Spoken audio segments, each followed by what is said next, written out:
Well, I'm going to sit down up here. Well, we keep talking about safety. How many referees are here? Few. How many risk managers? Few.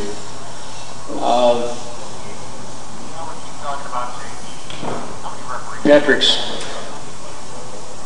wife brought up a couple of things, the new checklist. And we're going to spend a little time on that checklist this morning. I could sit here and tell you how to be a good referee. You'll continue to be the referee that you are. We've got good referees in Region 10. There's not a whole lot I can cover along those lines. But insurance program has been changed quite a bit in the last year or so. And Jen wanted me to go over this, especially for the risk managers. I look at it as they're trying to make things as safe as possible at our race sites. In some cases, I think they go a little bit too far, but the list would be 40 pages long rather than 7 if they tried to break everything out. You don't necessarily do the same things at an outboard race as you do at Seafair. But when you go through this checklist, some of these things are going to be a little, you're actually not going to be able to answer, not know how to answer it. And I say that because there's a yes, a no, and a not applicable. And the first thing I thought, well, man, oh man, that puts a lot of liability on the person that's filling this thing out. It used to be a checklist form, you just checked it off, and yeah, that's done, this is done, we take care of that, so we're all good. Not necessarily anymore. Being a referee, you've got a whole lot of stuff to do with the race, plus this additional duty. You have a risk manager, assistant risk manager, or whatever they title it now. As a referee, I think you want to be involved in picking who that risk manager is, because you got to put a whole lot of faith in this guy. I mean, you're, as the referee, the ultimate for the race day. Now, if your risk manager goes through and says, oh yeah, that's done, this is done, that's taken care of, it falls back on you. So when the race chairman puts the sanction together, ask him who the risk manager is going to be. So you've got some faith in this individual that he or she is going to carry out this the way it needs to be done. And it doesn't necessarily mean you only have to have one. You can have 2. You can have as many as you want. But if you've got a couple of them, if one of them's on a pit crew or whatever, he's busy, the other one can kind of keep your eyes open. In the past, I think they wanted you to take care of the stuff in the morning. The checklist was done, okay, let's go boat racing. Now they emphasize they want this stuff checked throughout the day. And it's an added not necessarily a burden, but an added thing that is going to have to be done. And this past year, what they did is they started out outlining what they are looking for, on-site inspection criteria, summary of 2012 changes in 2013. They are going, not necessarily going away, but they're emphasizing more so on areas that we have not really paid a whole lot of attention to. Restrooms, they're really high on restrooms. I don't know how many accidents happen in restrooms, but we must have some because it's one of their focal points. And the areas in general. Slips and falls, trips and falls. We must have quite a few spectators that trip and fall at these race sites because they're really heavy on that. which brings up a few questions as we go. What do you do about a chunk of concrete in a walkway that's not even? You know, you're at a park, let's say you're at Spanaway. Are there people there that work for the park, number one, willing to do something about that, able to do something about that? What do? You fence that walkway off and not let anybody use it for fear of somebody tripping on it? As I say, it brings up a lot of questions. The administration area, the event perimeter, the parking lots. You go to some of these parking lots and they got ruts in them. I mean, you know, 6, 8 inches deep. Tripping hazards. What do? You go to the park guy and say, hey, get your grader out here and grade this thing or we're not going to come and race. You know what he's going to tell you. So it's a communication thing that we're going to have to start working on with these people in these different race sites. And then, as I say, again, our restrooms. In 2012, they listed the positives, which is, I think, is a good thing. We did a hell of a good job with our wristband signing the waiver situation. Just about every race that I went to, in some inboards, quite a few outboards,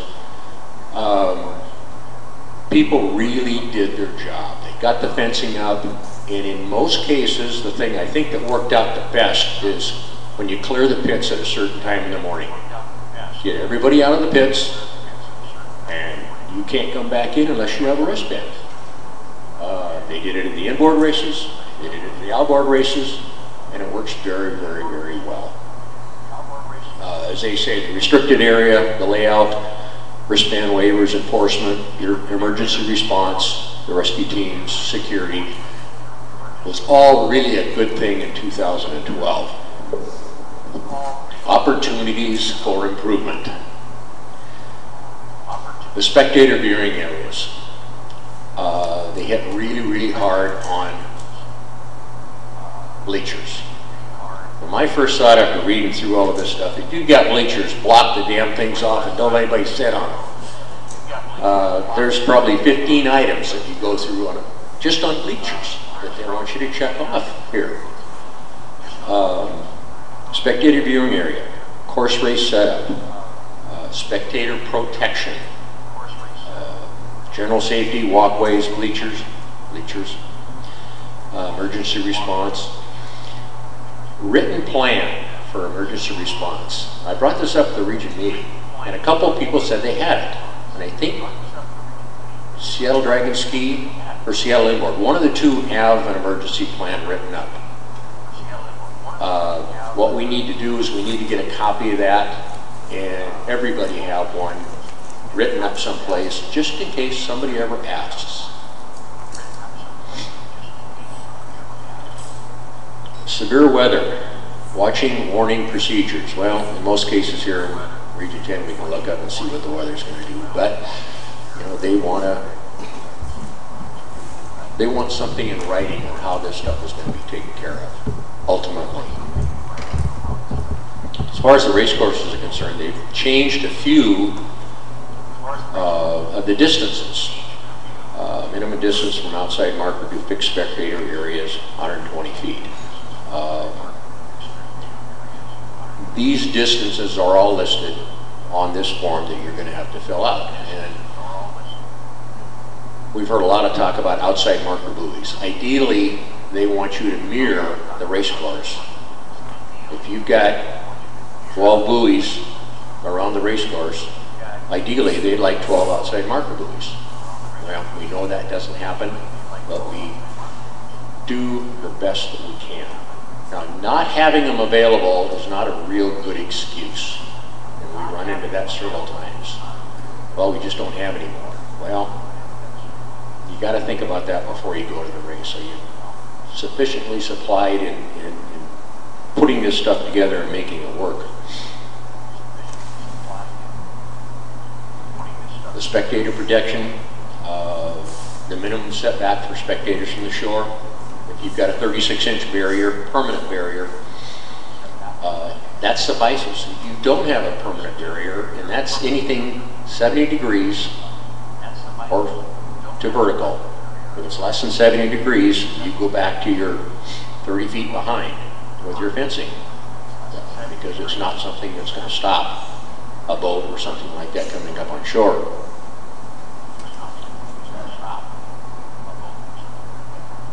Signage. No, we don't have any signage. I don't think I've seen very many signs at all. They're big, big, big on signs this year. So I guess we're going to have to go to Fenway Printing or a couple of others that the import guys use and have them come up with a few signs. Again, it's on their safety checklist. Telling the spectators where they can't go. And what they can or cannot do. The insurance form itself has not changed a whole lot. When you fill this out, form that goes in with your sanctions, certain things they want to know. Of course, they want to know what classes you're going to run, etc. They want to know if anything else is going on in conjunction with your event.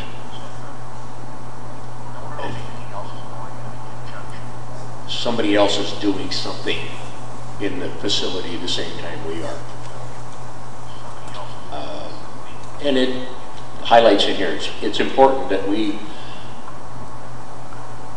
disclose this, or it could violate the insurance. The photos need to go in, the race course photos need to go in with the insurance applications. With the new insurance company, I'm not sure they're accepting the ones on file. It used to be with K&K, they were good for 3 years. But it says right here in the form, photo sheets must accompany this application. It's the same with that we were using last year, and they said they were good for 3 years. Okay, that's not what it says on the form here, but we with the same insurance company? yes, yes we are. Again, the distances from the spectator fleets, from the private docks, it's all pretty much the same. The pit areas, the restricted areas, the fenced areas, they want no smoking signs, they want no admission signs, authorized personnel.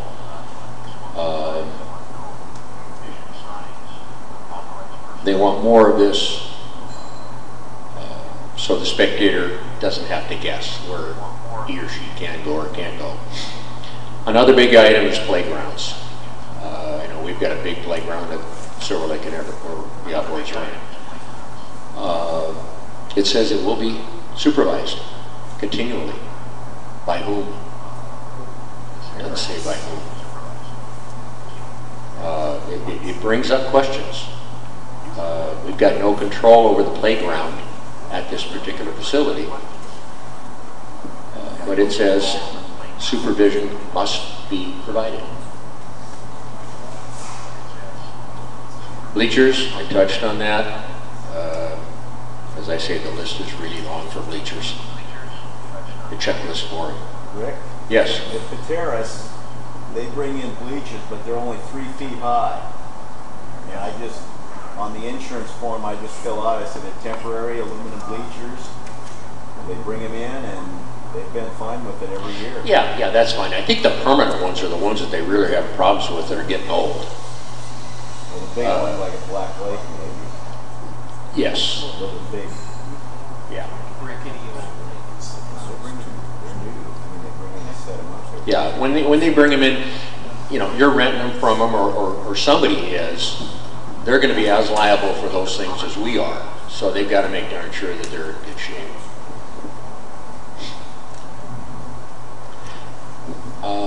This has not changed from last year, but anybody that's a subcontractor, for you, race chairman, they're putting this together, a certificate of insurance needs to be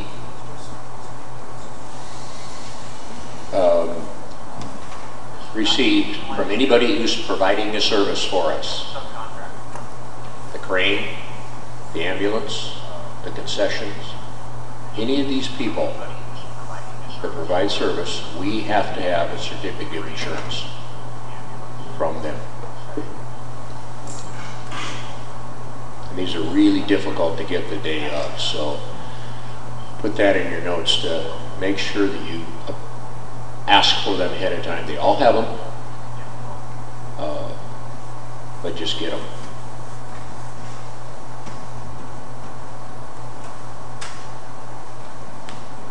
If you have to sign a contract for the resort that you're running in, you need to get a certificate of insurance. Any contracts that you sign.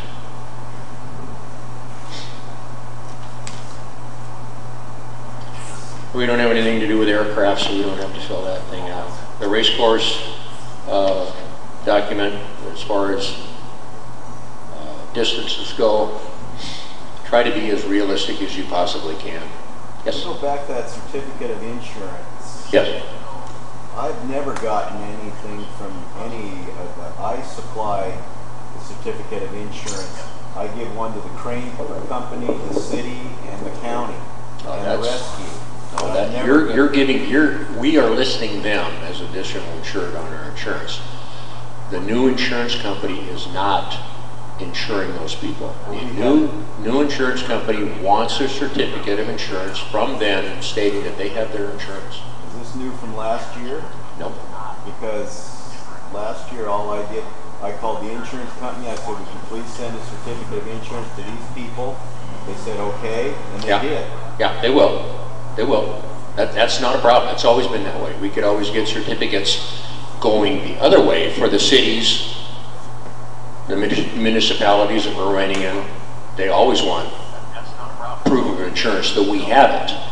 But anybody that's providing a service for us, we have to provide, we have to get a certificate from them showing that they are covered.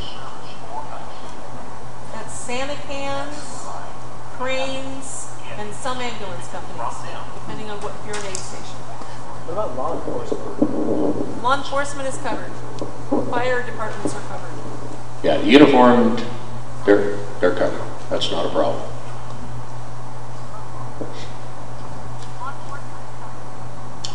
Okay, the checklist. I'm not going to spend a whole lot of time on this, but there's some things in here that I'm just going to highlight on. Public viewing areas, barriers need to be installed with signage. Again, it doesn't specifically say in this particular item what the signage should be, but it just says signage. Signage informing patrons not to cross the barrier or sit on the face of any vertical drops. Safety signage informing patrons not to enter the shoreline or water are clearly visible.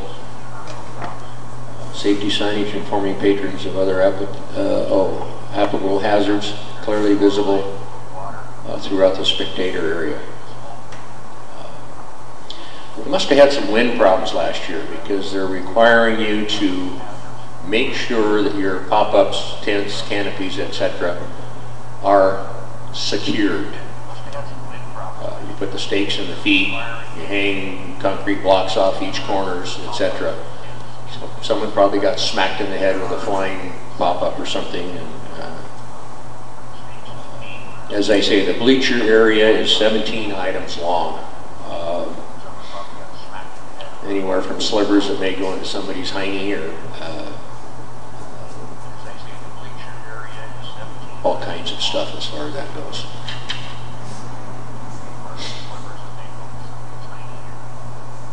The competition area, gas and other flammable materials is properly stored per OSHA standards. Anybody have any idea what the OSHA standard of properly storing fuel is? Probably a concrete block building. You know, that's why I say some of this stuff is just a little unrealistic when we look at it, but yet, again, I guess it depends on the fire district that you're working in, but to make a statement like that without defining what OSHA requires. Yes? So what would be the consequences of filling out the insurance checklist if we check no to that? Does that void our insurance? No. You're being honest. I mean, you're answering these questions the best that you possibly can, and that's all we can ask. That's all we can ask. Don't lie. If something isn't there, they say it's there. Don't lie and say yes. Say no. In a lot of cases, they'll say, if you say no, why? But in a lot of cases, they don't. No smoking signage.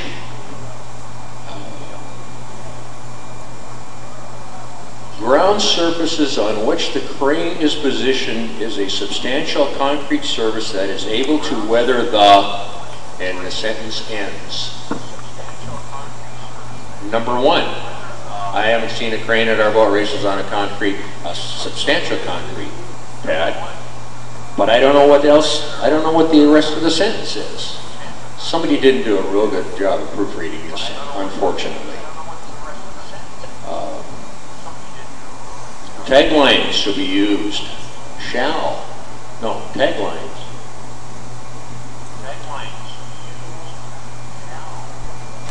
A tagline is used to curtail excess spin and better management of the boats while in the air.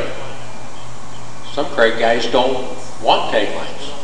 They're required to now. They are required now to use taglines.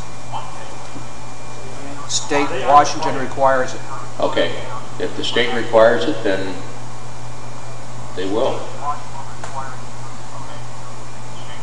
Now, again, is that in the construction industry? Cranes, period. Crane operation. All right.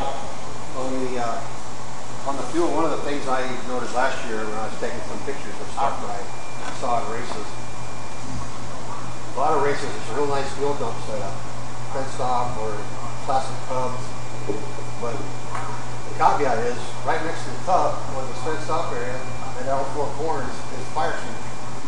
Now if that fuel area catches on fire, how are you going to get to that fire extinguisher and use it?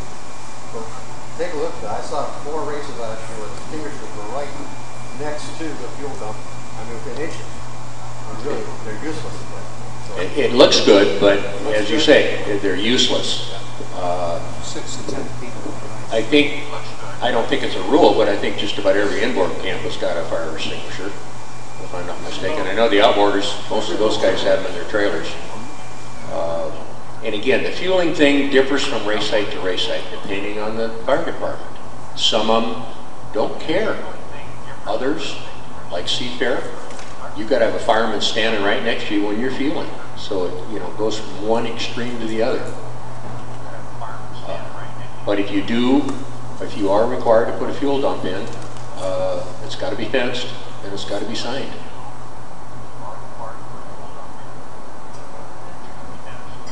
Again, the distances,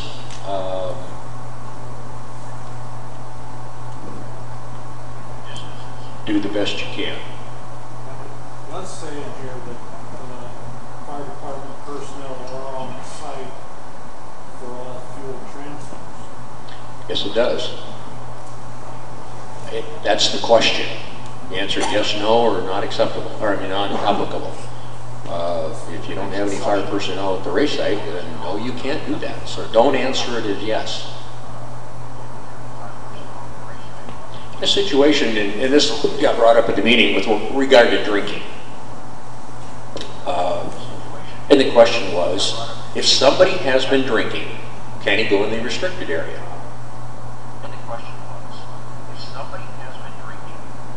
The answer is yes. The restricted area, the rules in a restricted area comply to everybody. As you've seen, we've got our little breathalyzer that we go running around in. Got a little flack at Sammamish last year because we tested everybody. I gave Dory the entry list and I said, I want everybody tested. Well, Dory had been away for a couple of years fighting her cancer problem and didn't quite know all the drivers. So Anna was standing there smiling and with nothing to do, so I sent Anna with her. Well, comments I got, well, what the hell was Anna and those doing with Dory and the breathalyzer? They thought it was a conspiracy. I said, no. I had to explain about 3 or 4 people that the only reason I put on it with her is that she knows all the drivers. That was the only reason. And we tested everybody. Well, why weren't the officials tested? Why weren't the rescue people tested? I said, next year they will be, all of them. We'll test everybody, just to make sure. And we found in the outboards, we don't do it every race. But on a Sunday morning, when you know there's been stuff going on a Saturday night, and I mean, it's nice to have somebody like Jan. She can look at your eyes and tell you exactly how much you've had to drink the night before. And she has great test cases, you know. So we're not picking on anybody particularly. It's just one of those things when I'm doing it. If I think we need to do it, we do it. And it's worked out very, very well. So anyway, getting back. Situation. Our boat race. 2 guys with beers in their hand, they come walking up to the restricted area. Want to go inside. Can't come in. The referee comes by. They're buddies of the referee. Pour the beers out. Referee says, sign them up. The person at the waiver stand says, no, I will not. Referee overruled her. Let him in. If somebody has been drinking, they cannot come in to the restricted area. They're just like a driver. Nobody can be drinking inside that area, or have been drinking. Just another good thing to remember. Just because your buddy's there and he's been up in the back 40, pounded down a few beers and wants to come down and be in the pit area, not a good idea. And there's no reason that you can't give him a breathalyzer. If he refuses it, out he goes. Jen? The other thing is we've got a beer garden. See here, it happens quite often. The crew members go out to the beer garden for lunch and then come back to the pit area. That should not happen.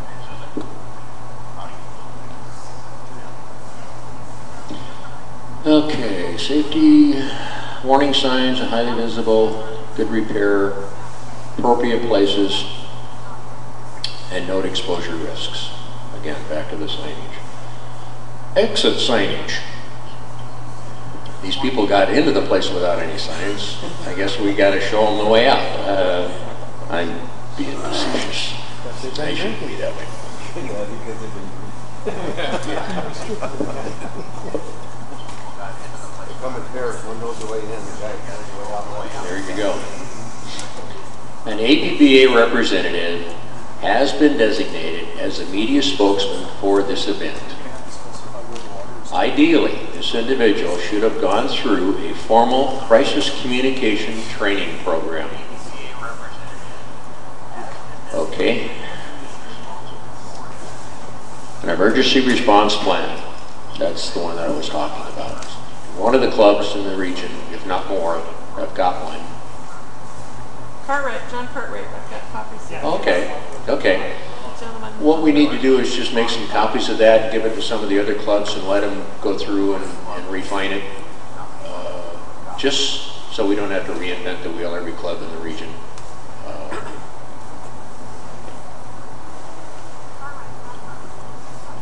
The weather we covered, they want a system in place, proper equipment to monitor the local weather forecast. Well, everybody's got an iPhone now, so we've got the equipment to monitor it.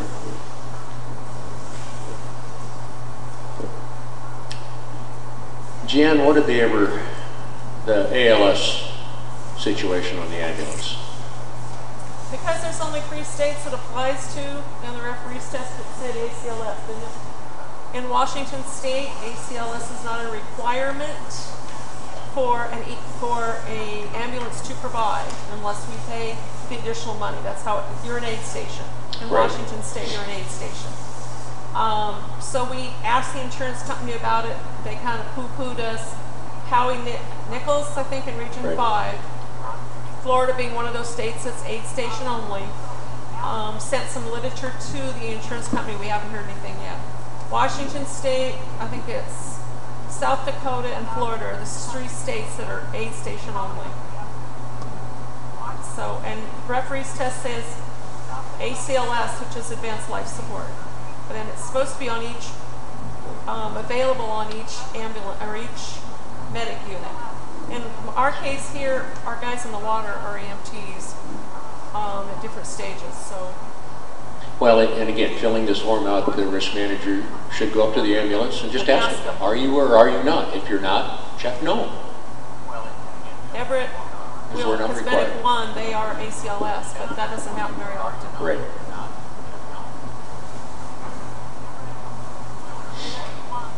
An adequate ratio of medical care providers to patrons was staffed at this event. That's an aid station. I understand that. But how many is adequate? Again, one of those. Industry standard says you need 5 people for every 100 persons at an event. Okay. Yeah. See, how many people know that? Very few. Very few. Cool rooms and free water was available to patrons during the games. And the area was expecting high temperature. Yeah. Plenty of water. And then again, they want first aid directional signs. Appropriate number of fully certified divers present on the water at all times is appropriate for the specified events held. A, offshore. 4, certified divers present. B, outboard capsule. 2, certified present. 3, inboard endurance. 1, fully certified. D, general racing has 1 fully certified diver present. That's not right. At general racing, if inboards come under general racing. So, again, as I say, this list needs some refinement, but answer the questions the best you can. I would say, John, correct me, but I don't know a diver that I know that would dive alone. You always want 2 in case something happens. What should you? You should always dive in pairs as a minimum. And 2 is required for inboards. Yeah, and outboard or inboards, I think we actually have 4. And so,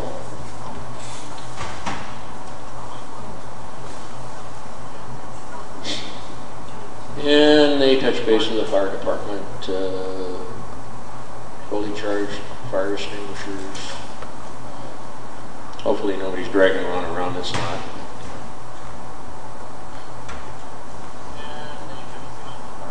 Individuals are not observed to be drinking alcohol beverages or smoking in a restricted area.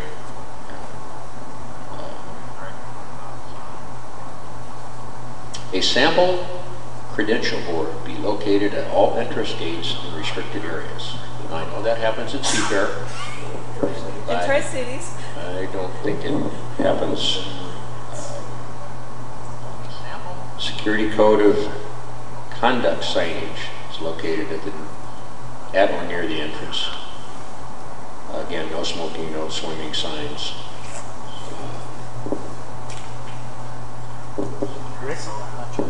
Bob. Concerning the drinking, now that we have passed this hemp usage law in Washington, I have a feeling that when you go to Tri-Cities, as you walk through the crowd, you could probably almost get high this next year. What are they going to do about that? Hold your breath.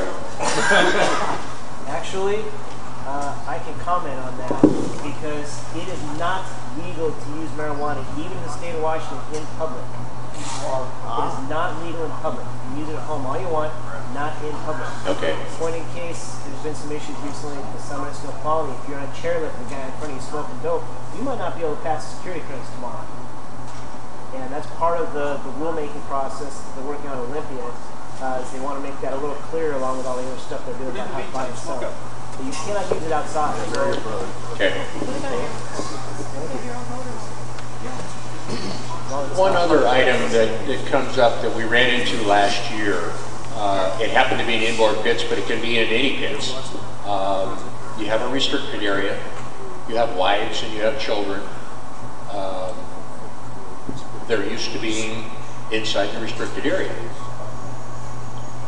So basically what we did is we put an area inside of an area.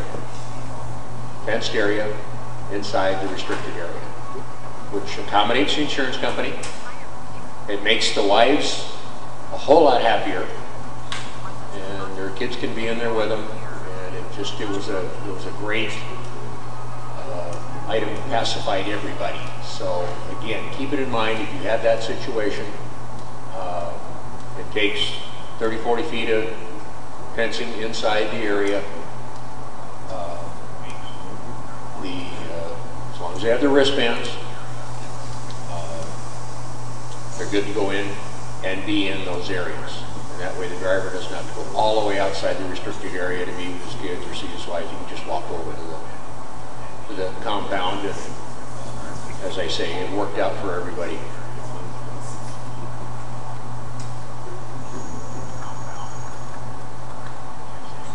Something else I was thinking about halfway through that, and now it's gone.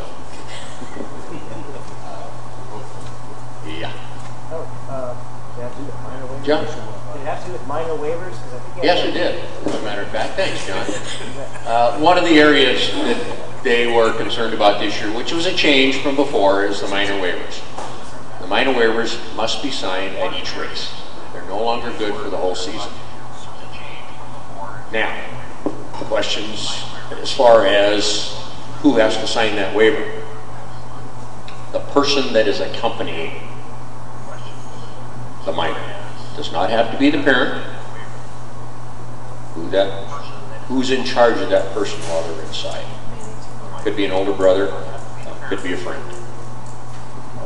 But still, those minor releases have to be signed at every race. Yes, Don. Our new rule change for vintage is it must be the parent, not even a guardian. Okay. Restricted. In vintage, it must be the parent or legal guardian. Yeah. What about a stepfather? Yeah. Huh? He's a parent. He is a parent. Okay.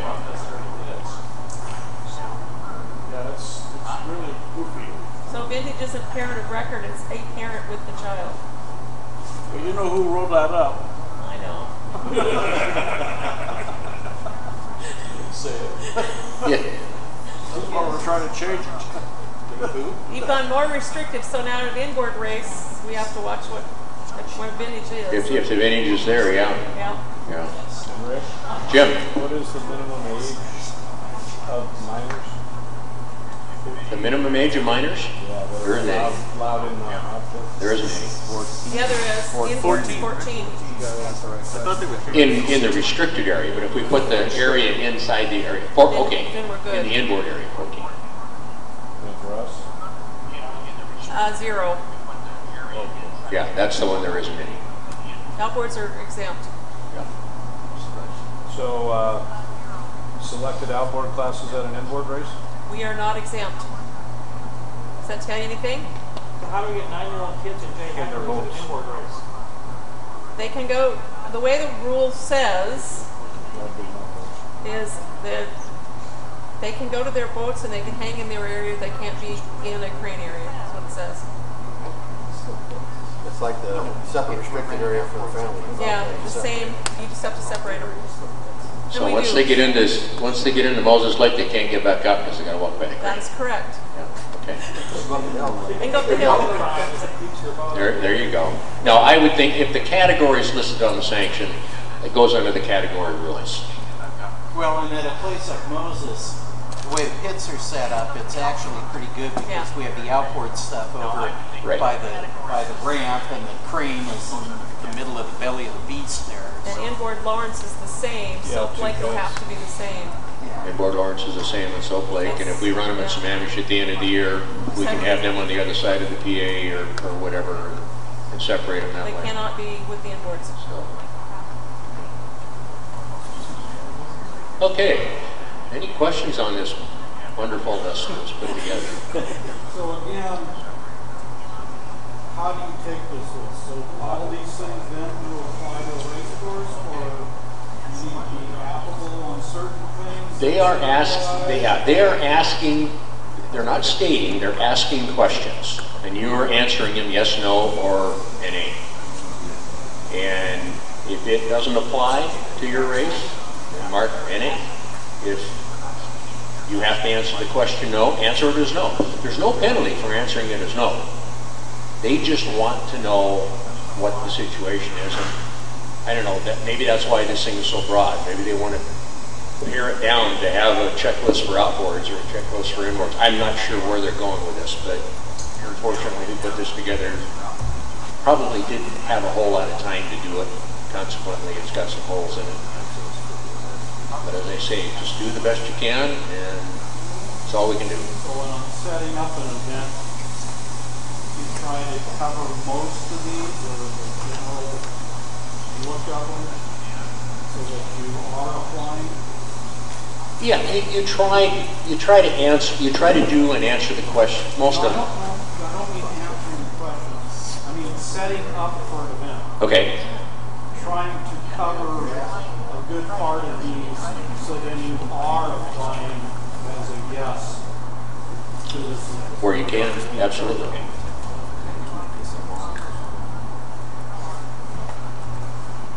Rick, Yeah. we know that the checklist is a little bit cumbersome, but I want to talk about the role of the risk manager. Oh, boy. And this is an example. We're not the only one that deals with this, and a couple of us over here have been playing with our iPhones. Just about 10 minutes ago at Daytona, major accident during the nationwide last lap. Car went into the catch fence, knocked the catch fence down. The motor broke loose the car and went over the stands. So far, no reports on injuries there. But imagine your risk manager at that event right now, and imagine we talked about having an emergency spokesperson. How are we going to handle that? We're running high-speed vehicles in front of large crowds. What would you do? Well, and yeah, there's no reason why a boat can't go up on shore either. I mean, we're very, very fortunate that that hasn't happened. Brings up another point as far as not only the risk manager, but if you have a situation like that, the referee is going to be there and basically take charge. And what you want to tell your people, do it at the driver's meeting, is that there's one person that talks for the association to anybody and everybody, and that's the referee. Unless that person so deems to appoint somebody else. The media, whether it be TV, whatever, anybody asking questions. If somebody comes up to you, I'm sorry, I can't answer that question, you're going to have to go see whoever the referee is. And that's a real must. We can't have people talking about things, number one, that they don't know the full story of. Whether the person was transported, whether they weren't. You don't want to.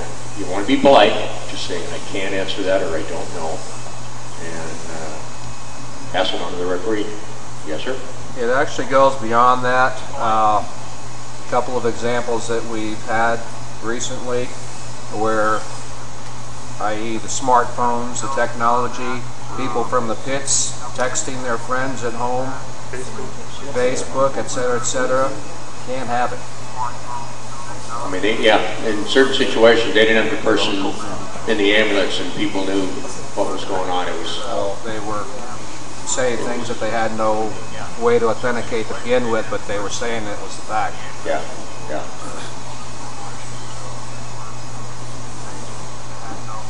Anything else to be brought up? Art?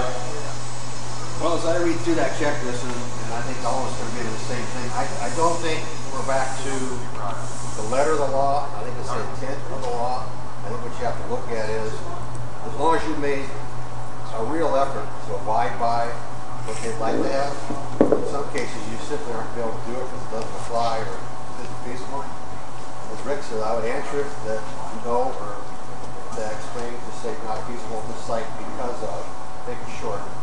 But I think what they're looking for me, it's a fishing expedition. What does each site have that's peculiar to itself? What does each different division do that's different? Because these insurance people may not have gone to all these races to see what each individual site differentiates that. And I'm sure it'll be pared down in time if we are factual and we do the best we can to do the intent. But are we all going to be perfect to the letter of the law? It's impossible. And every day we see that no matter what it is in the industries. As long as I think our intent is to meet the requirements, to best protect ourselves and the insurance company from liability, that's all we can be asked to do. So to me, that's how I see this. And if you feel that you need to put a comment down, don't hesitate. There's all kinds of room on this thing to write. If you feel that a question is inappropriate or for your particular category, so state it. Hopefully these people will read these things when they come back. Again, don't ask who the hell put this list together, but you know, make some constructive criticism if you run across that. One last thing, the yellow red card system. Had a situation here in Region 10 last year where the card was not given the day of the event. Got to do that. If you're going to issue a card, you need to do it that day. The sooner the better. Now, if you don't have all the facts, we all have radios from the barge, all in, and say, hey, you know, I'll address that when I get into the pits, and make sure that all of the people that are there. If a person decides to leave, as far as I'm concerned, he's given him the right to appeal. And that's the reason why you have to do it at the day, because he does have the right to appeal whatever card is issued to the race committee. And that's the entire committee has to meet, listen to him, listen to other witnesses, and make their decision. That's what has to happen at the race site. Goes on, that's submitted, goes on to national headquarters, and it's taken over from there.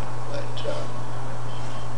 if you have a situation and you are going to issue a card, you need to do it that day of the event. And again, don't keep it a secret. You may not know which one you're going to do. One card, one yellow, two yellow, one red, until you get in and hear all the facts. But at least, from what you get on the radio or however you get the information, with that information you have, make it very, very clear that there will be a card issued on this incident when I get in and hear the facts and figures, just so everybody knows.